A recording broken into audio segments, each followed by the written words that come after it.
The cruelest thing Ethan Carter saw that day wasn't the cage. It was the sign hanging beneath it. The orbital trade market of Kellen Station never really slept. Air recyclers hummed overhead. Cargo lifters groaned under the weight of shipping containers. Neon advertisements flickered across polished steel walls in shades of blue and gold, promising everything from reactor parts to luxury vacations on worlds Ethan would never have time to visit. He adjusted the tool bag hanging from his shoulder and moved with the crowd, following the scent of machine oil and overheated circuits toward the engineering district. His freighter was docked 3 levels below, and he only needed 1 replacement power regulator before he could leave. At least, that had been the plan. The crowd suddenly thinned near the edge of the marketplace. Ethan noticed it because busy stations rarely had empty spaces. Yet here, dozens of people walked around a small open area, as if something invisible pushed them away. Curious, he slowed his pace. A rusted metal cage sat beneath a damaged light panel. It looked old, older than anything else in the station. Scratches covered the bars. Dust collected along the base.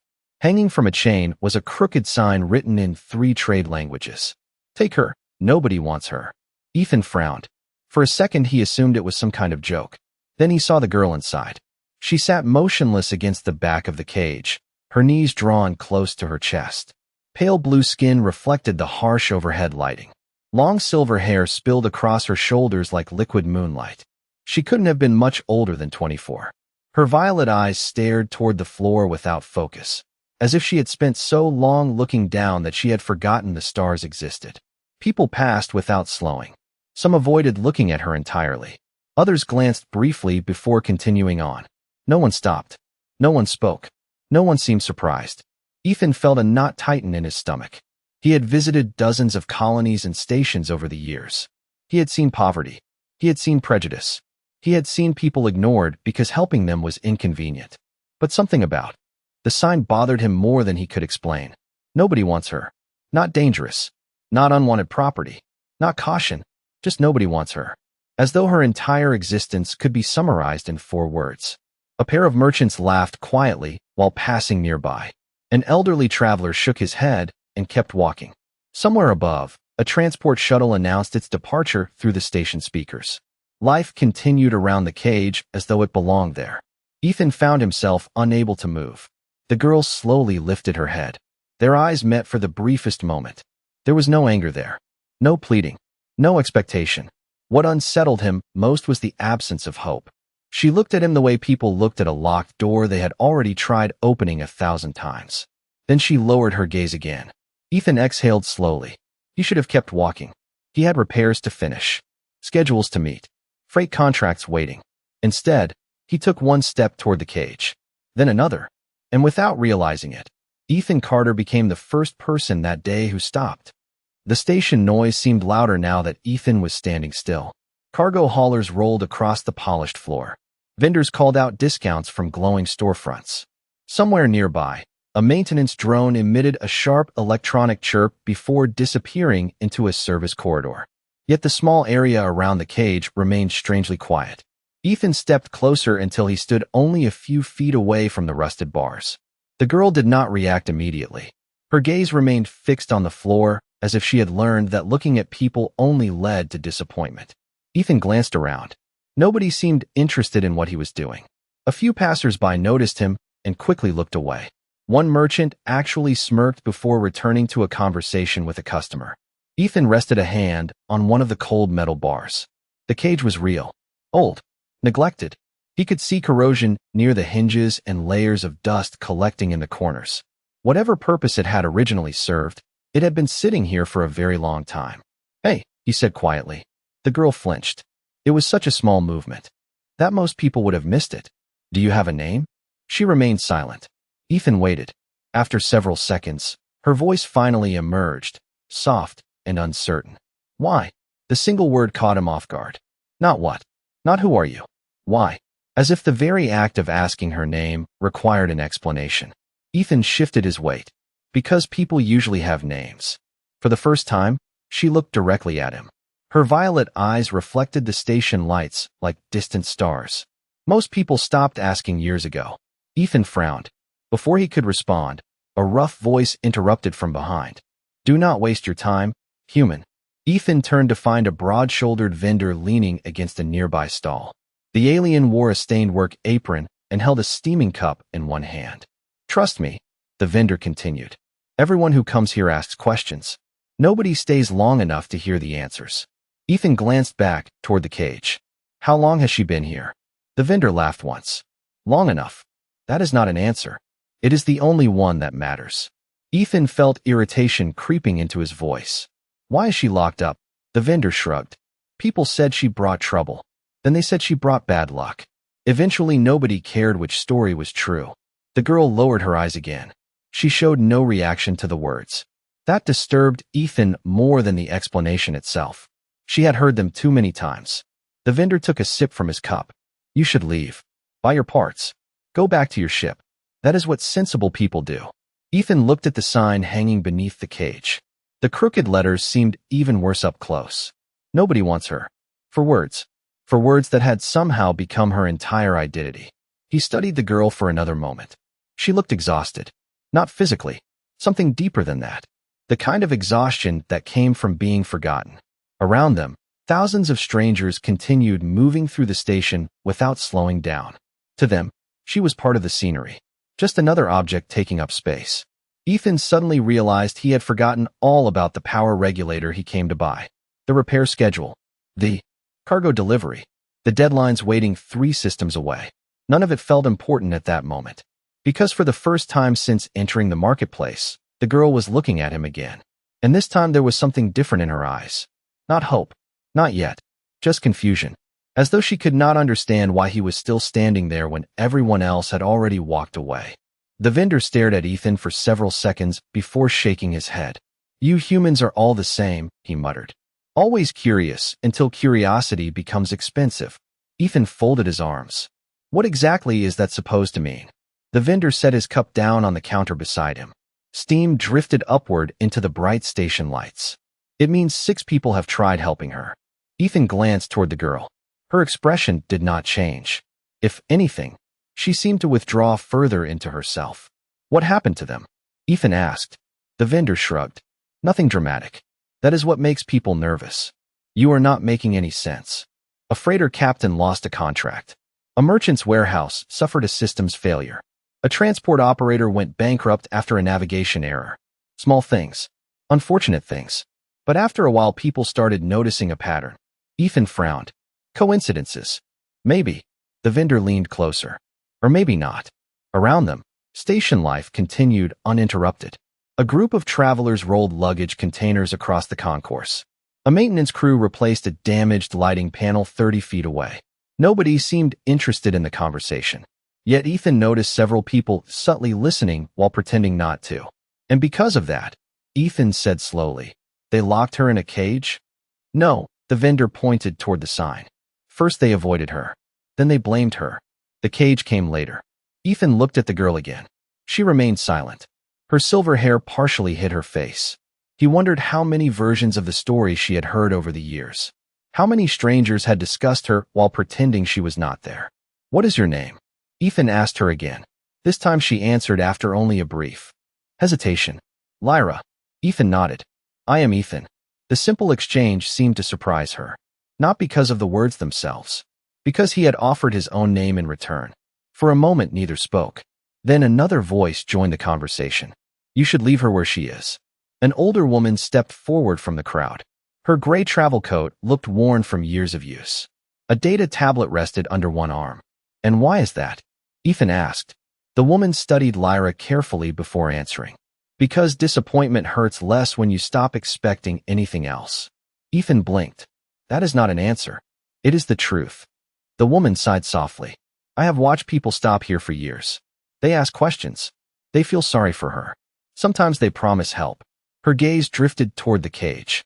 Then they leave. Lyra lowered her eyes.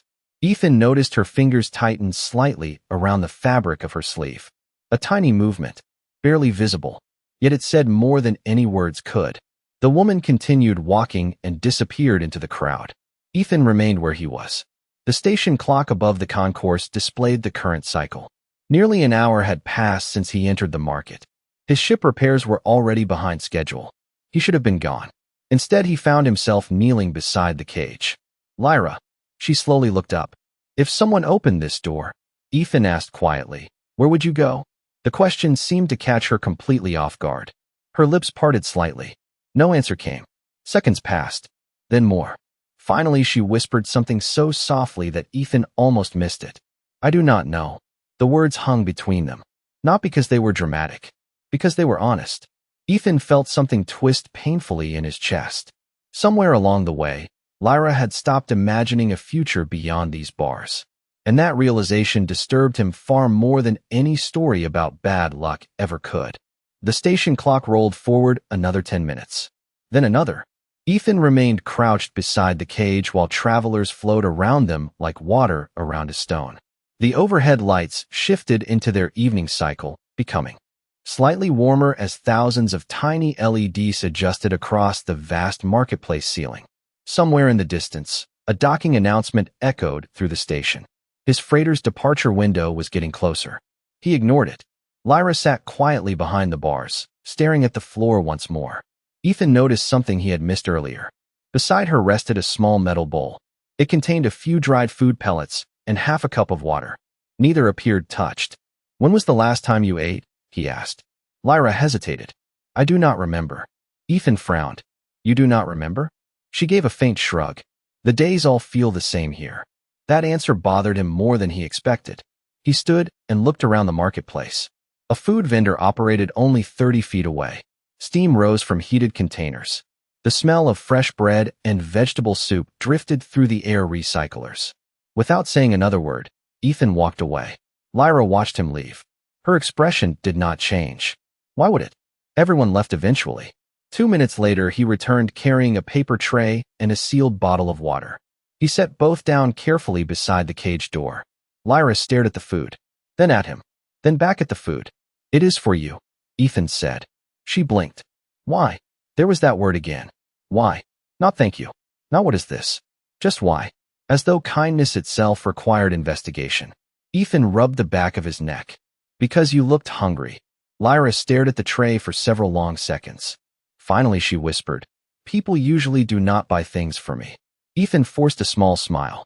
Well, somebody just did. The silence that followed felt different from the others. Less heavy, less hopeless.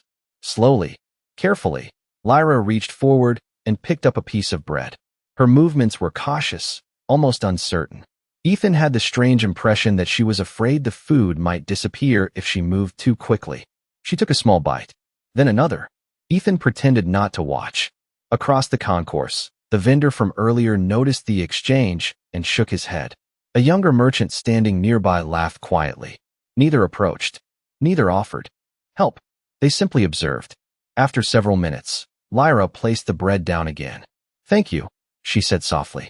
The words sounded unfamiliar coming from her, as if she had not spoken them often. Ethan nodded. You are welcome.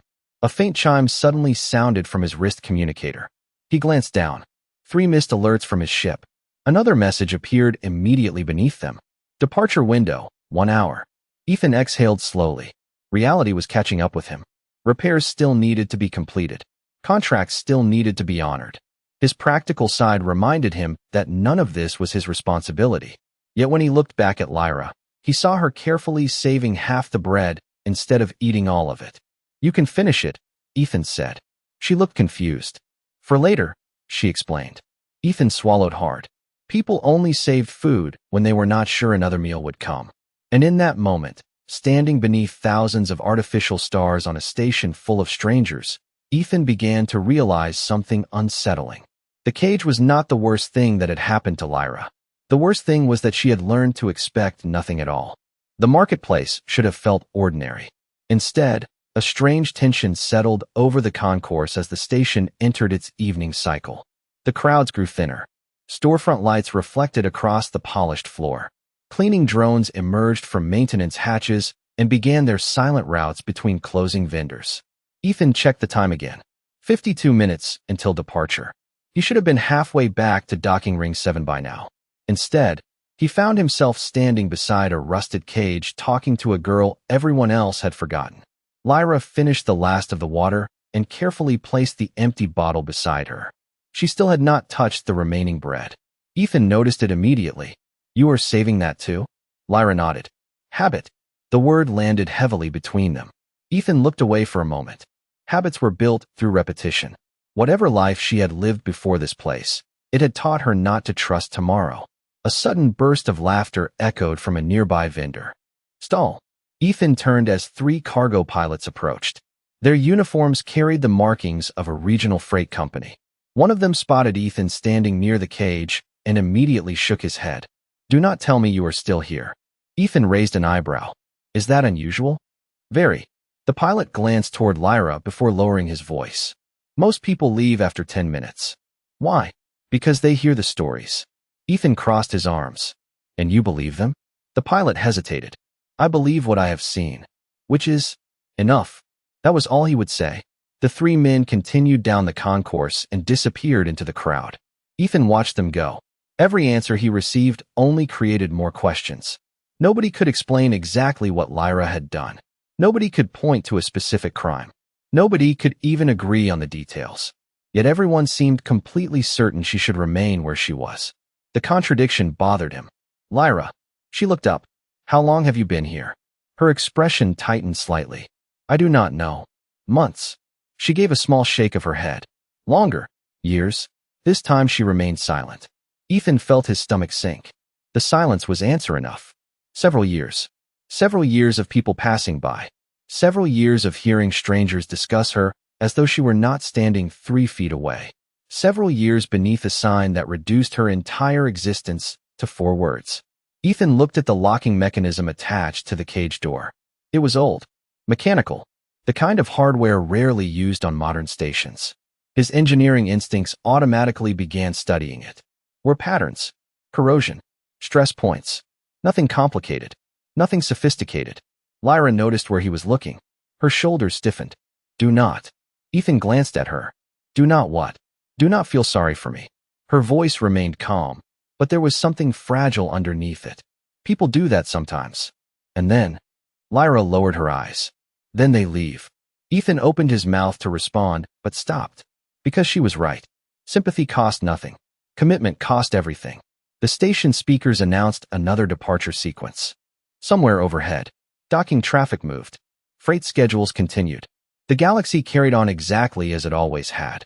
Yet Ethan could not shake the feeling that he was standing in front of a decision much larger than a missed shipment or a delayed contract. For the first time all day, Lyra looked directly at him. You should go back to your ship, she said quietly. Everyone else eventually does. Ethan stared at her for several seconds. Then he looked down at the old lock again. And for the first time since arriving at the marketplace, a dangerous thought crossed his mind. Maybe walking away was no longer an option. The lock looked almost laughably simple to Ethan. A century-old mechanical design sitting in one of the busiest stations in known space. He could probably open it in less than 60 seconds with the tools hanging from his belt. That realization should have made the decision easy. Instead, it made everything harder. Because opening a door was simple. Taking responsibility for what came afterward was not. The station lights dimmed slightly as the evening cycle deepened. Long reflections stretched across the floor. Vendors began closing their stalls. Security drones drifted overhead, their blue indicator lights sweeping silently across the concourse. Lyra sat motionless inside the cage, watching him with quiet uncertainty. What happens if someone takes you? Ethan asked. She blinked. Nobody does. Hypothetically, a faint shadow crossed her expression. Then they learn why everyone else leaves. Ethan studied her carefully. Meaning? For several seconds, she said nothing. Then she lowered her eyes. Machines stop working around me. Ethan frowned. What? Not immediately. Her voice was barely above a whisper. Sometimes hours. Sometimes days. Systems fail. Sensors malfunction. Power fluctuations. People blame me. Ethan felt a strange chill despite the station's controlled temperature. And you believe that? Lyra gave a small shrug. It keeps happening. The answer lingered in his mind. As an engineer, he dealt with malfunctioning systems every day. Equipment failed. Circuits degraded. Reactors drifted out of calibration. The universe was full of things that broke. Yet the certainty in her voice suggested years of hearing the same accusation repeated until it became impossible to separate fact from fear. That does not explain this. Ethan said, gesturing toward the cage. Fear rarely needs a good explanation. The words surprised him because he was not sure whether Lyra had meant them as wisdom or resignation. Before he could ask, his wrist communicator chimed again. A red notification appeared across the display. Final boarding window, 30 minutes. Ethan stared at the message. 30 minutes. If he left now, he could still reach his freighter. He could finish the repairs, honor his contract, and continue his life exactly as planned. Nothing would change. The galaxy would keep spinning. Kellen Station would remain behind him. And Lyra would still be here tomorrow. And next week. And next year. The thought settled heavily in his chest. Across the concourse, the vendor who had spoken with him earlier approached slowly. He glanced at the communicator on Ethan's wrist. There it is. What? Ethan asked. The moment everyone reaches. The vendor folded his arms. The point where helping becomes inconvenient. Ethan did not answer. The vendor nodded toward the docking sectors. Your ship is waiting. Then he glanced at the cage. And she will still be here when you are gone. Lyra lowered her gaze immediately, as though she had heard those words too many times before. Ethan noticed the movement. He noticed how quickly hope disappeared from her face whenever the possibility of disappointment appeared. For a long moment, nobody spoke. Then Ethan reached into his tool bag. The metallic click echoed softly through the nearly empty marketplace. Lyra looked up. The vendor froze. Ethan knelt beside the old lock and selected a precision driver from his kit. His voice remained calm. Then maybe it is time somebody stayed. The precision driver turned slowly between Ethan's fingers. A faint metallic click came from inside the lock. Then another. The marketplace seemed to grow quieter with each passing second. The vendor stared as though he could not believe what he was seeing. A few nearby travelers slowed their pace. Word spread quickly in places like Kellen Station. People noticed when someone did something unexpected, especially when that someone ignored years of warnings. Lyra remained perfectly still inside the cage. Ethan could see uncertainty written across her face. Not excitement. Not relief. Uncertainty. She looked like someone watching a bridge being built across a canyon after spending years convinced the other side did not exist. You do not have to do this, she said softly. Ethan kept working. Maybe.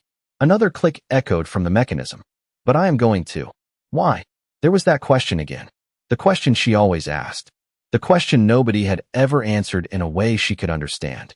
Ethan paused for a moment. Because every explanation I have heard sounds wrong. Lyra lowered her gaze. You do not know what happens when people stay near me. Neither does anyone else. Things break.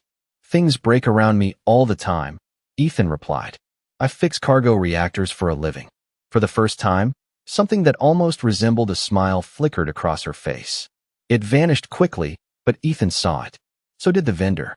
The older alien looked away immediately, uncomfortable for reasons he probably could not explain. The lock released with a sharp metallic snap. The sound was surprisingly loud. Several heads turned throughout the concourse. Ethan slowly pulled the door open. Nothing happened. No alarms. No catastrophe. No dramatic warning from the universe. Just the quiet groan of old hinges moving for the first time in years. Lyra stared at the open doorway. She did not move. Ethan stepped back. You are free to leave. She continued staring. Seconds passed. Then more. Lyra. Her eyes never left the opening. I forgot what it looked like. Ethan felt a knot tighten in his chest. The space beyond the bars was exactly the same marketplace that had surrounded her every day. Yet somehow it looked unfamiliar now. Like a forgotten memory returning after years in darkness. Slowly, cautiously, Lyra rose to her feet. Her movements were careful, almost hesitant. She approached the doorway as though it might disappear. Then she stopped. One step. Away. The vendor swallowed hard. A young merchant nearby put down a crate and watched openly. Even the travelers passing through seemed quieter now. Lyra looked back at Ethan. What if they were right? She asked. Ethan frowned. About what? About me. The question carried years of fear inside it. Years of blame.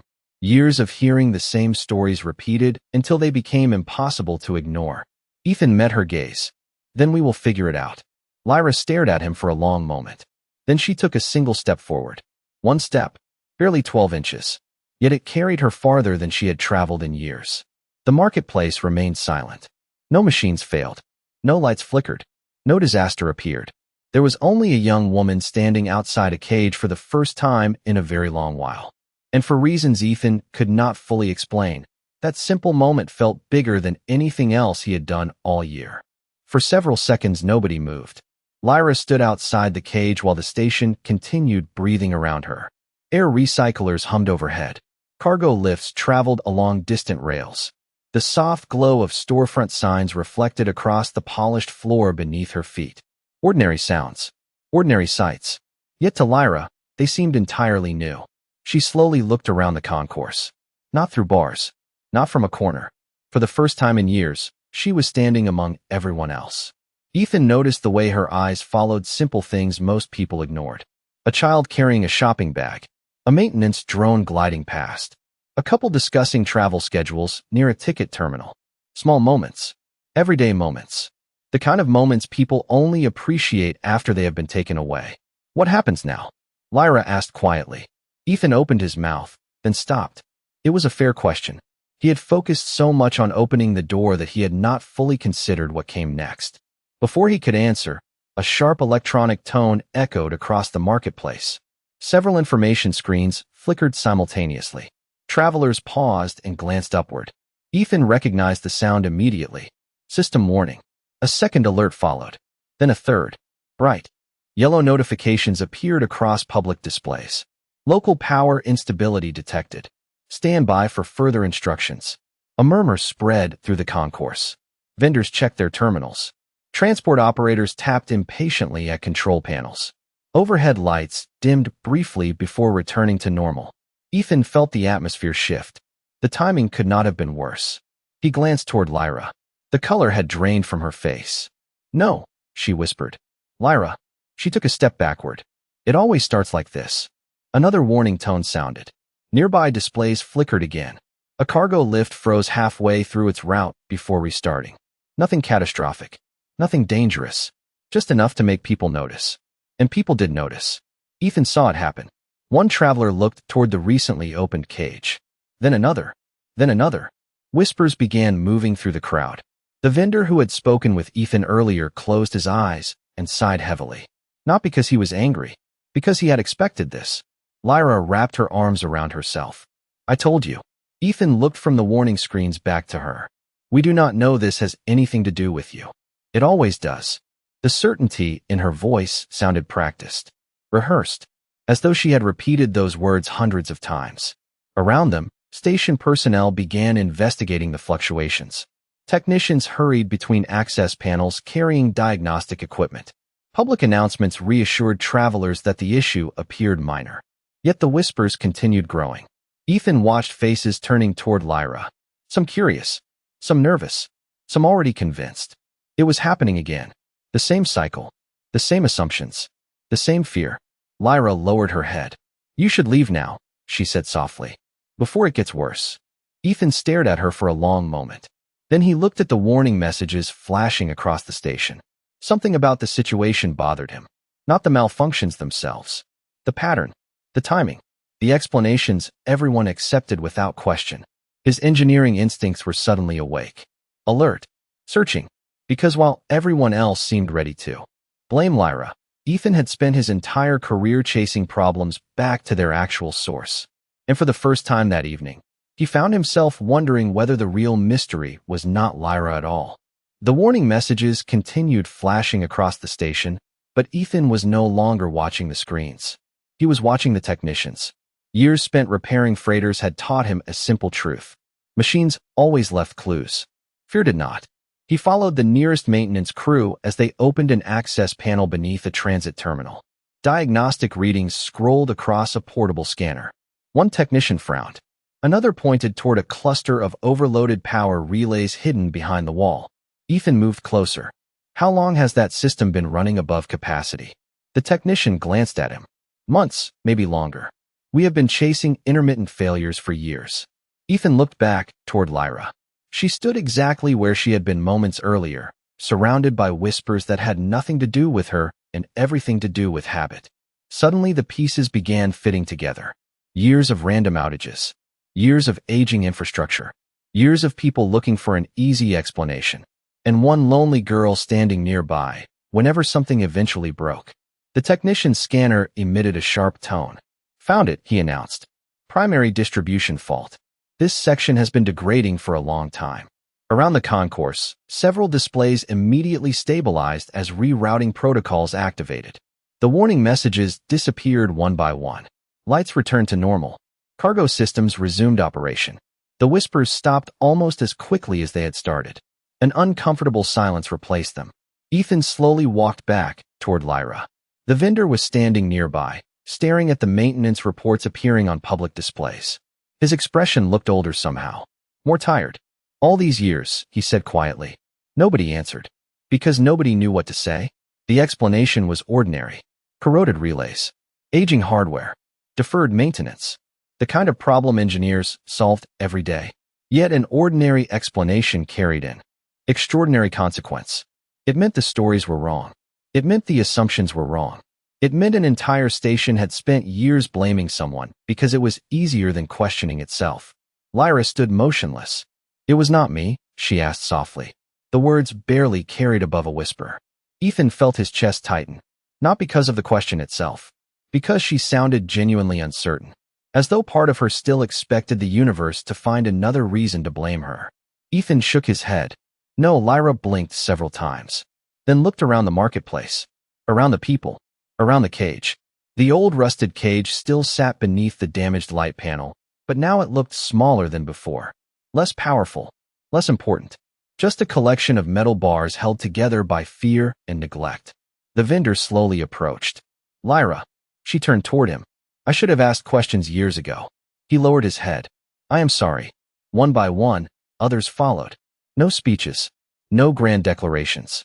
Just quiet acknowledgments from people who suddenly saw her differently. Or perhaps saw her clearly for the first time. Ethan glanced at his communicator. His departure window had long since expired. His shipment was delayed. His schedule was ruined.